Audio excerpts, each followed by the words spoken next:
You think you can lie to me by saying something like that? You broke my mom's leg. I've already prepared to file a police report. When I came back from shopping, my husband, with a face like a demon, told me that my mill had broken her leg and would be in the hospital for an extended period. He even went as far as to say that I was the cause of her broken leg, even though I'd been with our son the entire time.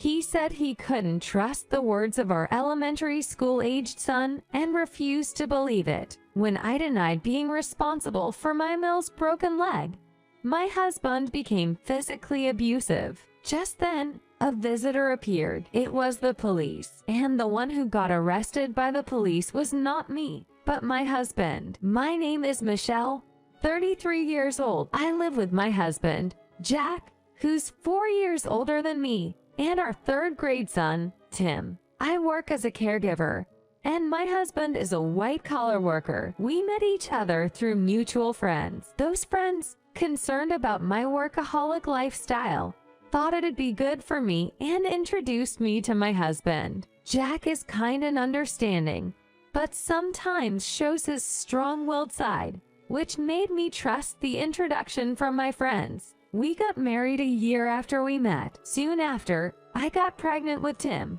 and he's already in the 3rd grade. During that time, I had no reason to dislike my husband until a specific incident changed my feelings toward him. That incident was the sudden death of my father-in-law. My in-laws lived nearby, and we maintained a comfortable and good family relationship with them. However, everything changed after my FIL's sudden death. My mill started to act like a stalker towards my husband and son, sticking to them like glue. My mill seemed like she was letting all her pent-up emotions explode, now that they were no longer being restrained by my Phil. Jack was an only child, and it appeared he had been spoiled by his mom since he was young. However, once we got married, Jack decided to prioritize our own family and distance himself from his mother. After discussing it with his father, who promised to act as a buffer with his mother, things were going smoothly. Thanks to my Phil, we were living a life with minimal interference from my mill. However, now that he was gone, there was no one to stop her. For starters, she moved into our single-family home. I'm getting old, and your father is gone, Jack. You wouldn't want me to be lonely, would you? So I decided to move in. She moved in without asking, so we had no choice but to accept this new living arrangement, especially since her tone was quite assertive. Being a caregiver, my primary shifts are during the day, but I have a few night shifts per month. When I worked night shifts, I prepared make-ahead dinners and lunches for Jack and Tim. However, as soon as my mill moved in, she declared she would do the cooking. Why should Jack and Tim have to eat cold meals? I had no retort to that. I worked night shifts about 4 or 5 times a month, and it seemed like my mill was eagerly awaiting those days. I'm not sure if she sees it as the perfect chance to have my husband and Tim all to herself, but she goes overboard, cooking way more food than they could possibly eat. It's almost like she's taunting me, stuffing the fridge full with the leftovers, and she'd prepare sugary desserts after dinner, even though Tim dislikes sweets. However, Tim had a hard time with sweet treats. On the flip side, he loved salty snacks like crackers and bar munchies. Tim fully understood that my mill was trying to cozy up to him when I wasn't around. He never played nice with her and mostly gave her the cold shoulder. My husband realized that she was going overboard, but given that it's his mom, he wasn't able to strongly confront her and kept his responses moderate. My mill still seemed clueless about the fact that she couldn't manipulate my husband and Tim just the way she wanted. It was clear that Mill loved my husband and Tim, which conversely meant she couldn't stand me. She would go to great lengths to passive-aggressively mistreat me. For instance, soon after I'd finished vacuuming, I'd hear a thud from the storage space under the stairs. When I'd go to investigate, My mill had emptied the vacuum cleaner and scattered its contents across the hallway. This was my mill's redo signal. If there was even a speck of dust left in a corner, she'd dump out the vacuum cleaner, making it nearly impossible for me to get any other chores done. Even when it came to laundry, I never mixed my clothes with my mill's. If she was so particular about it, she could wash her own stuff. But instead, she seemed happy to waste time by insisting we wash our things separately. Cleaning and laundry were already a hassle, but her complaints about meals were even worse. What's up with this salty soup? It's undrinkable. This rice is so hard, I could break a tooth. Scrambled eggs are supposed to be sweet. You know, a breakfast without grilled fish and seaweed. That's ridiculous. She was constantly complaining like this every morning at breakfast. Mom, Michelle is busy and she's making us breakfast. If you don't like it, you can cook or just don't eat it. Jack would chime in to help, but my mill would coolly reply, I'm saying all this for your sake and Tim's. How are you guys supposed to go about your day after eating such a terrible breakfast? It really irked me that she had no intention of cooking herself, but still acted like she knew better. She ruined the atmosphere at every meal with her constant complaints. Not that my mill intended to be this way. After complaining, she'd chat about what happened during the day, or asked him about school. Jack and Tim both ignored her, but she didn't seem to notice and kept on talking. Then, a crucial event happened that made Jack side with his mom. It was on a certain day off. I had planned to go shopping with Tim that day. Jack had already gone out with friends and wasn't at home. As we were about to leave, my mill said, "Where do you think you're going without me? What a terrible daughter-in-law you are. Tim, wouldn't you rather go out with Grandma?" Tim firmly replied, "I had planned to go out with Mom today, so I can't. Grandma, you stay home." Unhappy with this, my mill grumbled, "Why are you going out with Michelle? Is it because of money? You never give me any allowance, yet you spend all this money on yourselves. Where's the respect for Jack's mother?" Then she started walking towards my purse. Basically, she was hinting that she wanted money. Sensing trouble, I rushed over to my purse, only to find that my mill was about to steal it. My mill should be getting an allowance from Jack. I don't think there's a need to give her any more money. At that point, my mill forcefully started pulling my purse. She promptly picked up my wallet that had flown out due to yanking. She opened the wallet and took out a $100 bill. I thought, isn't this theft?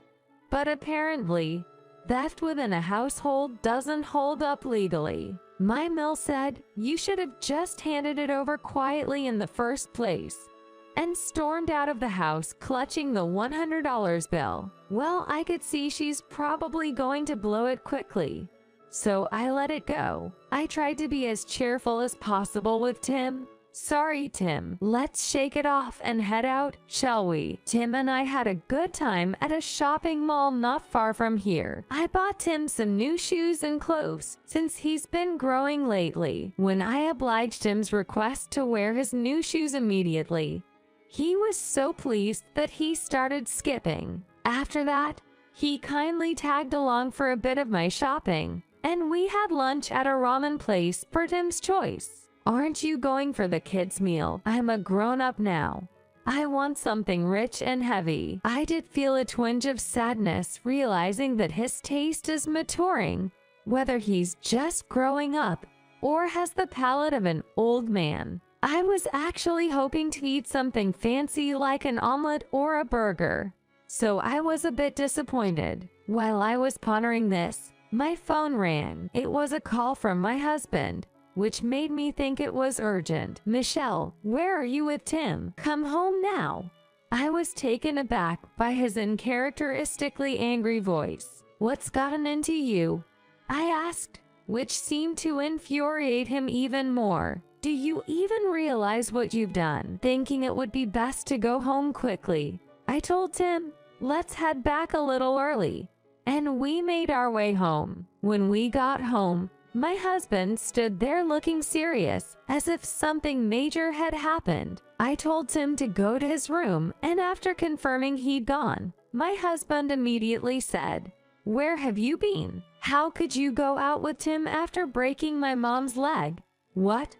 I couldn't believe my ears. Did I break my Mill's leg? What's that about? I work in a profession where I'm responsible for people's lives. I would never harm someone. What are you talking about? I have no idea what you mean. You think you can fool me by playing dumb? My mom is in the hospital, screaming that you broke her leg and filing a complaint against you. Is my husband really believing that I did this? My words fell on deaf ears, and I felt saddened. I was shopping with Tim all day. Yes, I had a little argument with my Mill in the morning, but we haven't crossed paths since then. Just asked him. Frustrated, I raised my voice as I felt unfairly accused. You can't trust what Tim says. He's just in 3rd grade.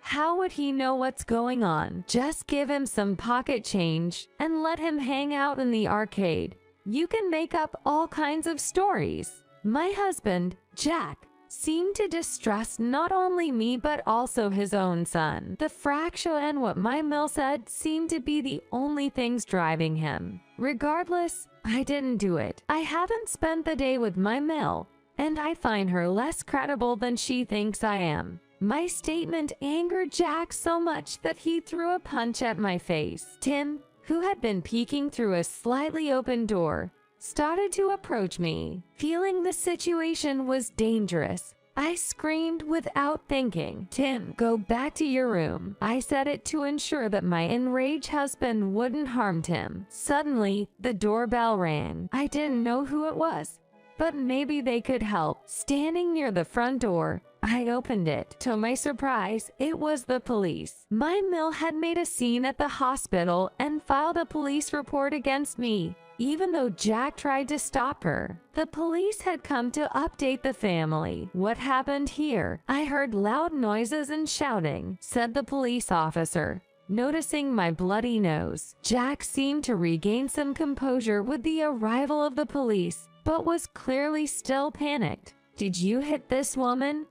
Well, then, we heard a voice from the kids' room. "Dad hit Mom." Tim bravely spoke up. "Dad hit Mom." Feeling anxious about the lack of an adult response, Tim repeated himself, louder this time. The police officer then asked, "Ma'am, is what your child is saying true?" I quietly nodded, and the officer assured Tim and me, who had a partially stopped nosebleed, into the living room. Both Jack and the officer joined us in the living room, where the officer said, "We've investigated your Mill's claims, and we found no evidence supporting them. You're saying my mother lied. She specifically said Michelle pushed her down the stairs."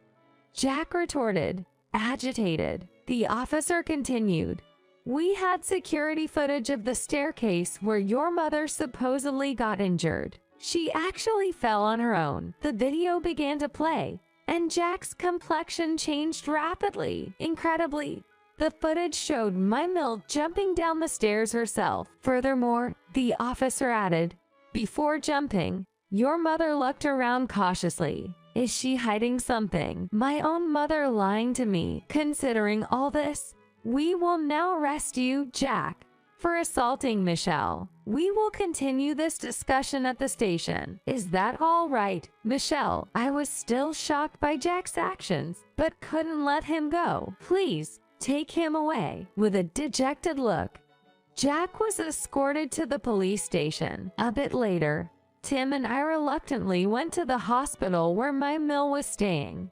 Honestly, I wasn't looking forward to it, but I had to tell her what the police had discovered. Plus, the thought of her continuing to feel superior was irksome. As soon as Tim and I showed our faces in the hospital room, my Mill's first words were, "Why is Michelle here?" weren't you taken by the police?" I couldn't resist saying, "The one who got taken away by the police was your darling Jack. He punched me. Serves him right." "What? Jack got arrested? It's your fault. You know. Why should he get arrested? Not you." My mill still seemed to think everyone believed her broken bone story. I had to set her straight. "Mrs. Brown, the police hurriedly checked your claims. They found footage of you jumping down the stairs yourself. You even looked around to make sure no one was watching. Tough luck." Laughs. I couldn't help but let out a chuckle at the end. Just imagining my mill's solo drama is enough to make me laugh. When confronted with the truth,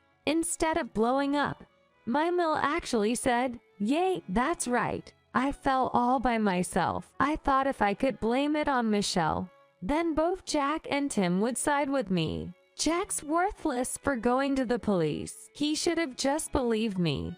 Tim and I were so dumbfounded by this that we decided to leave. Listening to her any further wouldn't do us any good. At that moment, Tim said, "Grandma's just the worst. I never want to be like her." His elementary school wisdom left my mill speechless. Tim and I headed home, feeling pretty good about the whole thing. When we got home, Jack had just returned from the police station.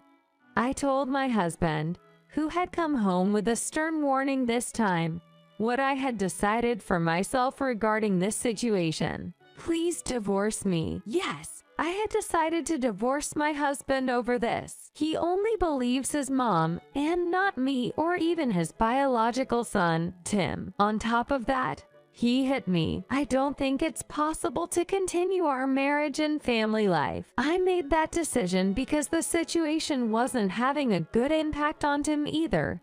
And although nothing happened this time, I couldn't shake the feeling that he might eventually be harmed. Panicked, Jack started apologizing. "I'm sorry for not believing you too and for hitting you. I don't want a divorce, but my decision was set. Divorce is the only option. I can't trust you, and I can't handle your mother. I'm starting a new life for Tim's sake. You two can live together in this house. Your mom should be happy with that. My mom will be moved into some facility, or I'll cut ties with her. Then we can live as a family of 3 again, right? So don't leave me. Don't make empty promises you can't keep. I've made up my mind. I can never live with a man who's laid hands on me. Goodbye." With that said, Tim and I packed the bare essentials and left the house. Jack was lost, but we no longer had anything to do with him. Afterward, Tim and I stayed with my parents for a short while and officially proceeded with the divorce. Of course, I got custody. My ex-husband and Mill resisted until the end, but their chances were ruined when it came out that he had been violent. However, he promised to pay child support, so I allowed monthly visits for him. We made sure he wouldn't approach us otherwise, for Tim's protection, whether because he'd been seen being arrested for domestic violence, or he felt uncomfortable. He and his mom sold the house and now live in a cramped apartment. On the other hand, I switched to a new job without night shifts. It took a while to adjust to the new environment, but knowing I'm protecting Tim's happiness allows me to work hard. I'm committed to doing my best in work, household chores, and parenting for Tim's sake.